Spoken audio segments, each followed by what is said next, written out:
hari ini kita berbicara masalah oknum. Karena kan saya nggak pernah mengiyakan. Ini orang mau dikemanain nih? Hari ini saya kedatangan tamu, sahabat-sahabat saya. Uang yang ditransfer itu ada 8 orang. Secara keluargaan ya udah.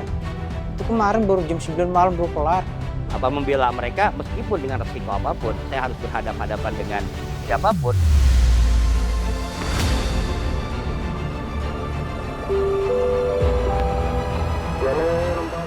Dari hasil rapat dengar pendapat Dewan Perwakilan Rakyat Republik Indonesia di Senayan, Jakarta, tim Aksi Dewan mendapatkan data tentang kondisi mirisnya perburuan di Indonesia.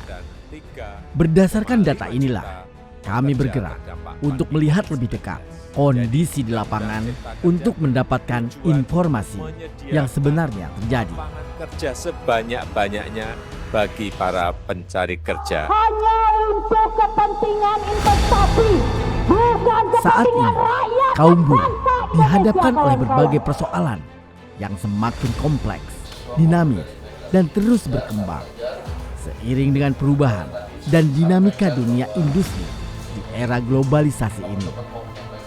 Hal inilah yang menyebabkan kaum buruh meminta para wakil rakyat di parlemen bisa mengaspirasi suara mereka untuk pemerintah.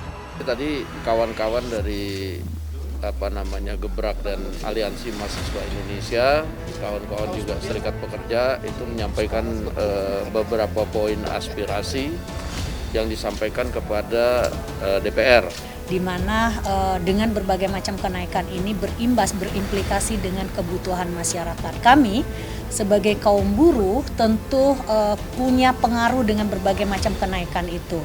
Kami selaku pimpinan DPR berdua dengan Pak Rahmat Gobel barusan menerima aspirasi tersebut dan kami ada beberapa hal yang kami diskusikan dengan kawan-kawan untuk kemudian masukan kami di DPR untuk kemudian nanti kita share ke teman-teman dan juga tentunya kepada pemerintah. Tim Aksi Dewan berbaur dalam aksi massa buruh di depan gedung DPR RI. Menurut informasi, seorang wakil rakyat turut dalam aksi tersebut. Apa yang menyebabkan wakil rakyat ini rela turun ke jalan? Saya berasal dari buruh. Buruh adalah bagian dari hidup saya. Napas saya adalah napasnya buruh. Kita akan tetap berjuang, tentu dalam porsinya berbeda. Saya di legislator berjuang secara internal, sementara teman-teman berjuang di jalanan. Perjuangan di luar dan di dalam harus selalu sinkron agar hasilnya tentu maksimal. Sudah tidak terhitung kasus-kasus pelanggaran terhadap hak-hak normatif buruh yang kurang mendapat perhatian negara.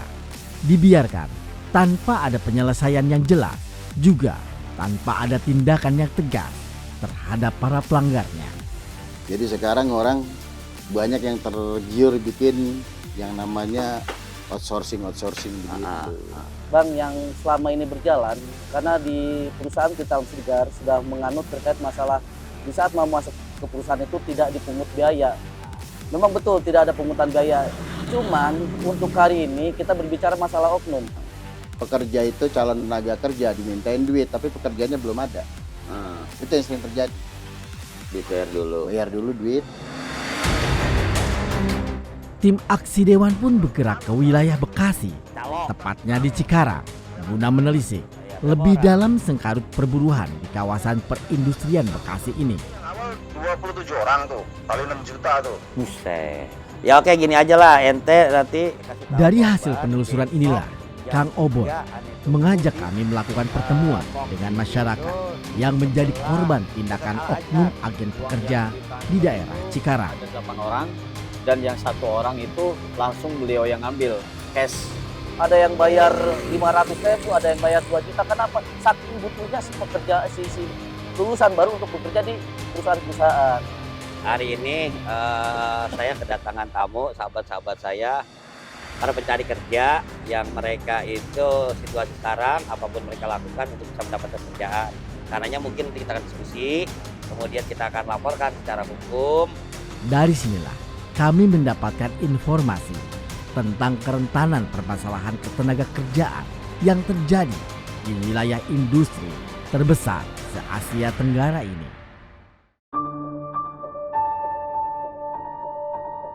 Informalisasi pekerjaan itu sendiri membuat kondisi buruh di Indonesia semakin tidak memiliki nilai tawar terhadap berbagai kebijakan yang lahir dari perusahaan. Contoh begini Bang, ada perusahaan A, dia mau ada rekrutmen nih, karena dia udah kerja sama ormas, LSM atau outsourcing yang memang menguntungkan sama dia share, ini ada loker, cariin. Iya. Nah, nanti fee-nya bisa 30%. Gitu. Untuk mendapatkan informasi perburuhan tidaklah mudah. Di kawasan industri Cikarang, kami sempat bersitegang dengan anggota pengamanan kawasan saat melakukan peliputan. Dan kami menolak keinginan security kawasan untuk meninggalkan area tersebut. Hal ini kami lakukan dikarenakan kebutuhan informasi seputar kawasan belum cukup untuk menggambarkan kondisi para buruh. Ya, saya himbau kepada pemangku kepentingan, ini hanya bukan Bekasi tapi se-Indonesia. Rata-rata keluarnya pengawas ada di provinsi. Jadi ketika ada pelanggaran norma atau pelanggaran masalah undang-undang di ketenagakerjaan, sulit kita buat berkoordinasi. Tetapi kalau itu bisa, ya saya nggak tahu apakah dirubah satu pasal itu dikembalikan lagi ke daerah melalui perubahan undang-undang, saya nggak tahu nanti prosesnya di pusat gitu. Itu saya yakin dalam hal ini bisa mengatasi hal yang tadi kita. Karena apa? Kita nggak bisa masuk langsung ke perusahaan dalam, Pak. Dinas Tenaga Kerja tidak bisa masuk ke dalamnya, kecuali pengawas. Bahkan demi melanjutkan kontrak kerja, apapun mereka lakukan untuk bertahan hidup. Seperti kekerasan seksual di dunia kerja, hingga kini masih menjadi fenomena gunung es. Aku mau selesai kontrak di tanggal 13 Mei ini, dia nagih lagi gitu. Ayo kan kamu mau perpanjangan, kapan nih jalan bareng? Ajakannya tuh ya nggak tahu, karena kan saya nggak pernah mengiyakan. Kan saya menolak terus, jadi belum jelas dia mau ngajaknya kemana. Biasanya ketika terjadi sebuah persoalan, kemarin kan ramai staycation. Ya, kita diskusi dulu, ini gimana persoalan ini kita bisa selesaikan. Kalau tidak bisa diselesaikan terkait dengan institusi atau orang kuat, maka kita gunakan mekanisme hukum. Tapi kalau memang kita bisa selesaikan, kenapa juga mekanisme hukum? Itu kan kadang-kadang muncul persoalan baru. Yang jelas bagi saya bukan tentang proses hukumnya, tapi masalah ini kita bisa selesaikan. Aksi anggota DPR RI membawa kasus pelecehan buruh ke ranah hukum merupakan tindakan tegas untuk melindungi hak buruh secara nyata. Kasus staycation merupakan kasus viral perburuhan yang ditangani Obon Tabroni sebagai perlindungan hukum. Kontrak aja gitu, nggak diperpanjang kayak gitu. Ya, kasus staycation di Cikarang ini bagi saya bukan hanya kasus perorangan, ada korban atau yang lain-lain. Tapi ada juga peran pemerintah di sana. Karenanya ketika kasus ini mencuat, kemudian viral di mana-mana, kita diskusikan dengan kementerian harus bertindak apa pemerintah. Ya, hasil dari diskusi kita semua, kemudian pemerintah mengeluarkan keputusan Menteri nomor 88 tahun 2023 tentang pedoman dari pencegahan tindak pidana kekerasan seperti itu. Penelusuran tim Aksi Dewan di Cikarang membuktikan bahwa fenomena pelecehan terhadap kaum buruh perempuan banyak terjadi. Informasi Undang-Undang Nomor 12 Tahun 2022 tentang tindak pidana kekerasan seksual. Undang-undang ini sudah diundangkan oleh Dewan Perwakilan Rakyat Republik Indonesia setahun lalu. Apakah undang-undang tentang tindak pidana kekerasan seksual dapat disetujui untuk disahkan menjadi undang-undang? Terima kasih. Bagaimana kita mau melakukan perlindungan korban itu secara komprehensif. Ada hak penanganan kasus itu tidak wajib ditangani oleh APH. Di sini kita tidak mengenal restoratif justice. Kenapa? Ini mengatakan sebuah proses ancaman pidana yang serius terhadap kemanusiaan jenis kekerasan seksual ini. Maka kemudian dia tidak bisa diselesaikan di luar pengadilan. Dia harus diselesaikan di dalam proses peradilan.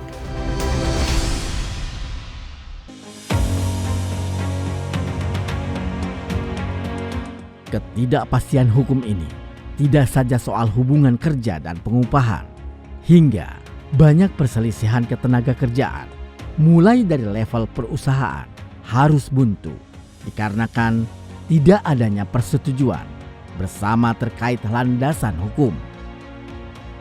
Namun, perdebatan itu banyak berujung intimidasi hingga pemutusan kerja.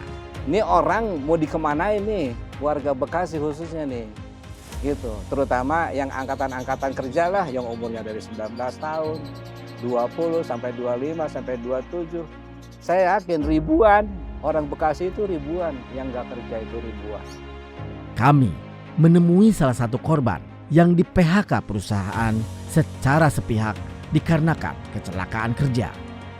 Empati perusahaan yang kami dapatkan dari cerita korban sepertinya tidak memperhatikan hak pekerja itu sendiri. Kompensasi tak sesuai dengan undang-undang, bayar dicicil, tak ada THR dan tidak bisa menuntut. Padahal tangannya putus saat bekerja di pabrik tersebut. Dari Pak Obon ya sebenarnya mah dia yang ngurus semua. Berhubung dari pihak PT Pencara Keluargaan ya udah.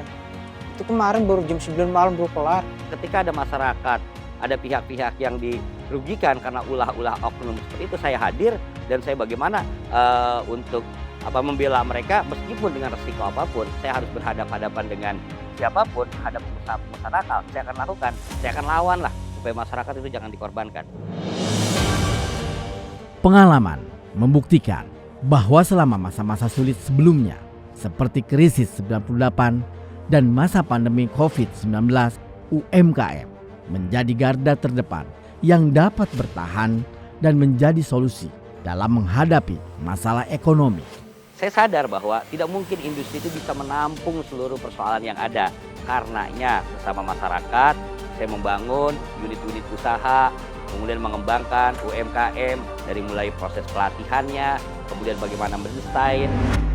Indonesia mempunyai potensi basis ekonomi nasional yang kuat karena jumlah UMKM, terutama usaha mikro yang sangat banyak dan daya serap tenaga kerja sangat besar.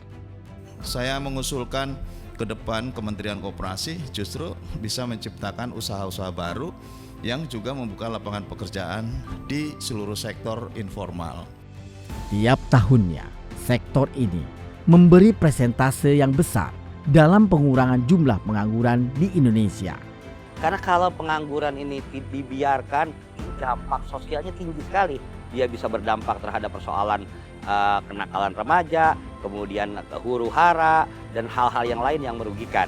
Sampai jam 2, jam 3 itu pada keluyuran itu anak-anak muda. Masalahnya apa? Nggak ada kerjaan. Nggak ada kerjaan, dia mau ngerjain apa? Yang bisa cuma hanya itu. Beli rokok minta sama orang tua. Dengan jumlah UMKM yang selalu bertambah di setiap tahunnya, maka secara tidak langsung jumlah pengangguran juga akan berkurang. Akhirnya kami disediakan tempat, ruko 3 lantai ini. Harapannya di sini bukan cuma sekedar tempat jualan, tapi tempat kami belajar, saling berbagi. Karena misalkan kita beberapa teman-teman ada yang habis itu pelatihan, kan nggak semuanya bisa ikut, nanti bisa gantian sharing ke teman-teman. Nah, jadi di sini rencananya itu memang kedepannya juga akan menjadi inkubator bisnis.